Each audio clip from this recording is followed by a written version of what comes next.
Well, good morning. Today, I'm starting my day over in the country of Poland, in the city of Krakow, at the central train station here, because today I'm going to be heading, at least part of the way, over to the country of Ukraine. And my train has just pulled into the station here, so in this video, we'll be detailing the experience taking a train over to the Polish-Ukrainian border city of Przemyśl, and then taking a train onwards into Ukraine to the city of Lviv.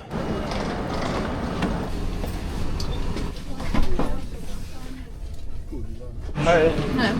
And this train here is really just your standard, older but not that old, IC train. These kind of run all over Poland.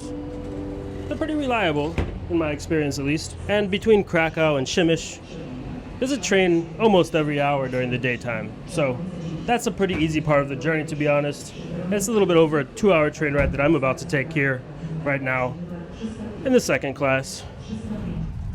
And leaving Krakow on the train is always pretty scenic, especially when you go over the bridge over the river. Over to the right you can see the formerly very Jewish neighborhood of Kazimierz, and then here, where the Jewish ghetto was during World War II, the neighborhood known as Podgórze. And the first stop on this train is Krakow Plażo, which is still within the city limits of Krakow, but I suppose a much different part of the city. No longer historic center. From what I can tell, pretty much all of the IC trains also make a stop at Plażo, but skip some of the other stations that are in the city of Krakow. The seats on these Polish IC trains are like really quite comfortable, even in second class, to be honest. Of course, first class would probably be a bit nicer, but this time I just went to the ticket office and kind of forgot to request to sit forward. Obviously you can see I am facing forward, but my wife and my wife's actual seats are these ones, so I'm just kind of hopping over here for a second. But let's take a look around and see what the rest of the train is like. And you can see there's also this type of seating in second class here. Could be pretty cozy next time. Sorry, will you come to cabin 15 as well? Okay. I'm just trying to see if I can track down a first class cabin to take a look at, but I'm not even sure if there are any on this train. You can see this here is also the bike carriage in the train. But walking around on the train, I realized I had not brought my ticket with me. Sorry, just trying to go to the back of the train. The ticket, please. No, ticket is at the seat. I'm in car 15. I just want to see the back of the train. Luckily, the ticket checker didn't give me a hard time. And in these older Polish trains, you can go to the back and get a pretty cool view of what you've passed already. So I made it back to my seat just when the drinks cart was coming by and had a nice coffee. Is there a dining car on this train as well, or you just do that? Both? Car 12. Okay, thank you. We passed through city after city, and in between there were some pretty beautiful countryside views. This part of Poland might not be the most well known, but I've got to say it's pretty nice. But after some video editing and using the well-functioning Wi-Fi on my computer, it was time to go find that first class cabin. And one thing that's really lovely about most of these longer IC Polish trains is they almost always have a dining car. We can take a look at the menu there, although I've already eaten my lunch for today, so I won't eat anything. But the dining is known to be pretty good on these Polish trains. Otherwise, right now I'm just walking through the first class cabin, which does look totally empty. And I've got to say, the second class cabin is also mostly empty right now. I guess it's probably not the most popular way to be going towards Ukraine, given the current situation. But here I am in the very front of the train. Near the engine, it is very, very loud. In fact, everywhere that you don't have a little bit of sound isolation from a door or something, these older trains are really, really loud. But walking back through the first class cabin, you can see the chairs are just like a little bit bigger. And of course, the fact that it costs a little bit more usually does mean that if the train's not full, there's not going to be as many people sitting in this part of the train as there would be over there in the second class cabins. Yeah, I don't know what to say about it. It's a train seat, perhaps just a tiny bit bigger than the ones over in the second class cabin. Taking these kind of train routes over here, so taking the train from Krakow to Lviv with a stop in Przemyśl, means going through the old Habsburg Empire, or some important cities of that empire.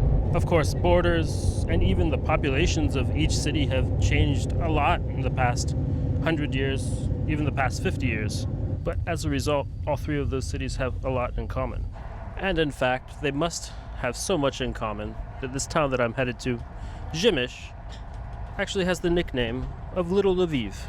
And since it seemed like a place worth spending a little bit of time in, I'll actually be spending a short night in Przemyśl before I head on to Lviv tomorrow morning. And by the way, the name of this town, Przemyśl, is only something that I'm able to pronounce after probably about 50 corrections. P-R-Z-E-M-Y-S with a little dot over it, L. If you're an English speaker, the chances of you thinking that the pronunciation would be Przemyśl are probably 0%. And on top of that, Przemyśl has become a place of refuge for many Ukrainians due to the ongoing conflict. But coming in, it is my first time here. It's actually a pretty impressive place to take the train into. All these older, pretty buildings. And after spending a nice afternoon exploring the city of Przemyśl, I even got to spend the night in one of those buildings.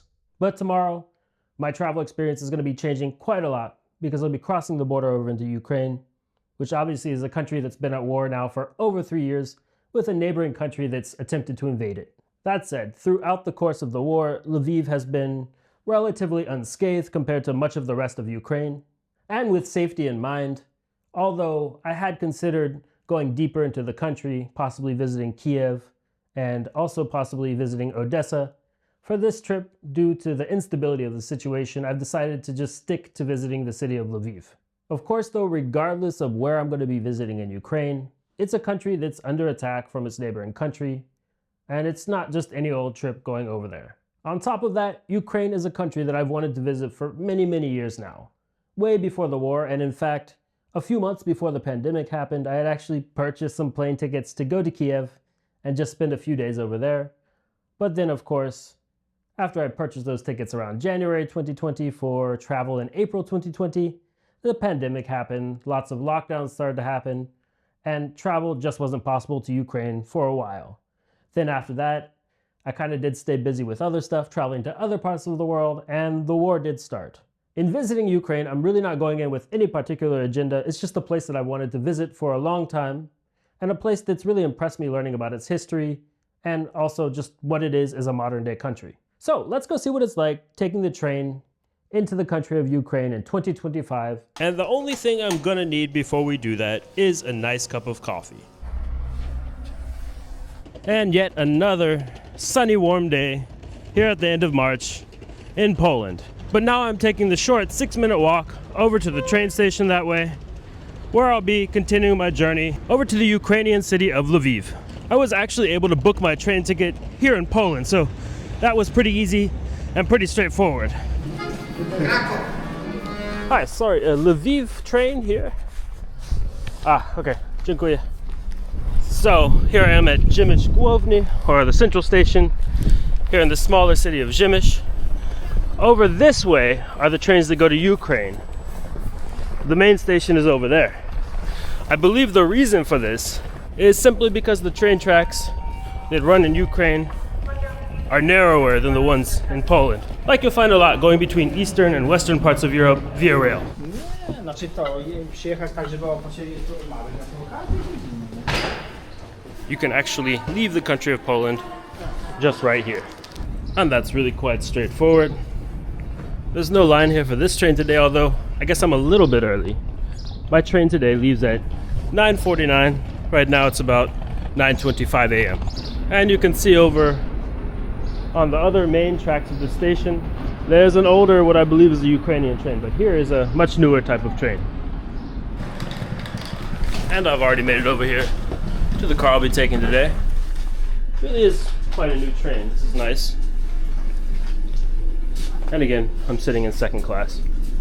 So today the train I'm taking is in fact a Ukrainian train. You can definitely tell that. In fact, I believe that all of the trains running this route must be Ukrainian trains, even if only some of them can be sold by the Polish railways.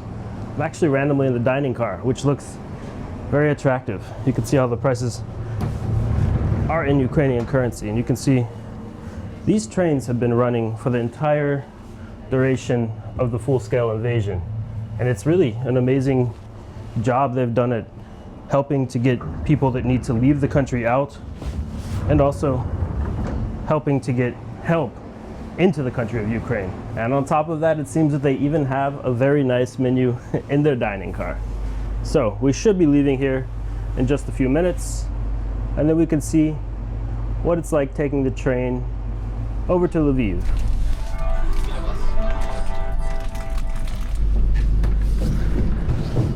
And we've just started our journey here. There's a certain feeling when you're about to enter a country that's at war, of course. So I'm experiencing that right now. But I do have, I guess, faith in the plan that I've put together based on, data of Lviv being safer than a lot of American cities to visit regardless of the war situation. And the very effective actions of the Ukrainian government, sending alerts and making information quickly and widely accessible with a few different apps. So, really only the person visiting Ukraine could determine if it's safe to visit the country. But for me, I feel comfortable enough with it. But beyond Przemyśl, I guess there's about 10 kilometers between that town and the official Ukrainian border. So you pass through a few slightly less populated, but still populated areas over here. And just a few minutes later, we had already entered Ukrainian territory. Much of the way, parallel train tracks were occupied by sitting trains. Some were passenger trains, but the longer ones often had enough cargo to span miles. Now, my experience re-entering Poland from Ukraine over a land border a few days later took a pretty long time. Of course, that's to be expected given the situation, but taking the train means that Ukrainian border control happens on board while moving. But the journey went by in what felt like a second, and we soon began entering the outskirts of Lviv. And it's actually turned out to be an under 2-hour ride. And currently the way it is, to enter on the train, there's no actual border stop to enter Ukraine. The border checkers just come on board the train, check your passport, and if you have a larger bag, it seems like they're checking a lot of the bags. But here we are. So at least on the train I decided to take today. Very, very straightforward to get over here to Lviv. Less than a 2-hour journey. And I'm already here. But it's still already afternoon, just because it's 1 hour later once you get into Ukraine. And quite a lot of the people have pretty significant amounts of baggage. I suppose people taking stuff back from Poland or wherever. But here I am in Ukraine, a country I've never been to before, but wanted to go to forever.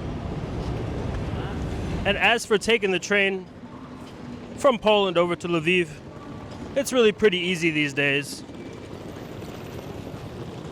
But in Poland, I was not able to get my ticket back to Poland. So my first stop here in Ukraine is going to be trying to get a ticket back to Poland in a few days' time. And it's really a pretty old station over here in Lviv. But as it turns out, train tickets leaving Ukraine can only be booked via their app right now. So I hope this little video about how to take 2 trains from Poland over to Ukraine in 2025 during wartime was helpful for you. If it was, make sure to give it a like. Don't forget to subscribe to my channel and stay tuned because I will be shooting another video here in Lviv to show you what it's like here right now. Thanks so much for watching.